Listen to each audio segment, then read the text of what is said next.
Hello, so the title of this video is There is no happily ever after.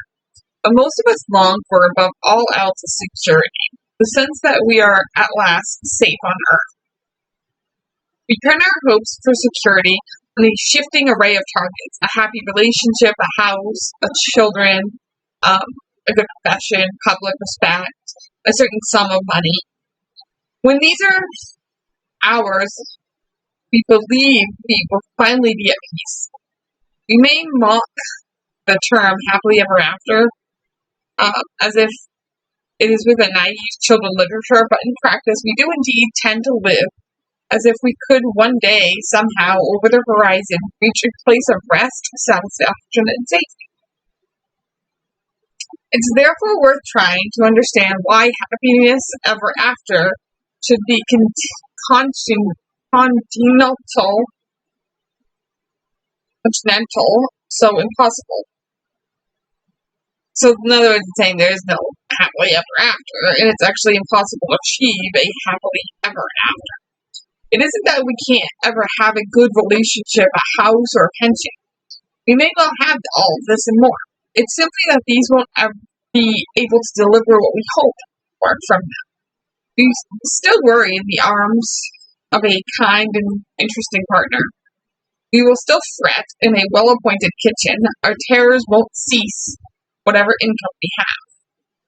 It sounds implausible, especially when these goods are still far out of our grasp, but we should trust this fundamental truth in order to make an honest peace with the forbidding facts of human condition. We can never properly be secure, because so long as we are alive, we will be alert to danger and in some way at risk. The only people with full security are the dead. The only people who could be truly at peace are under the ground. Cemeteries are the only definitive calm places around. There is a certain nobility in coming to accept this fact and the unending nature of the worry in our lives. We should both recognize the intensity of our desire for a happy ending, and at the same time acknowledge the inbuilt reason why it cannot be ours. So, to sum up what this is saying is that there is no such thing as happily ever after. If you strive and say, "Oh, I'll be happy when I can find a good, happy relationship," that relationship is not going to fill all the things that you think it is. Or, "I'll be happy when I can have a house."